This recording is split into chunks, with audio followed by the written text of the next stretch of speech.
Hi everyone, I'm Heidi Hill, Site Manager, and I'd like to welcome you to Schuyler Mansion State Historic Site located in downtown Albany, New York.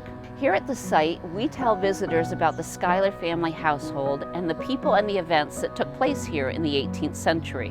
We're excited to share with you a few activities that we hope you will enjoy as you prepare to celebrate Independence Day, July 4th.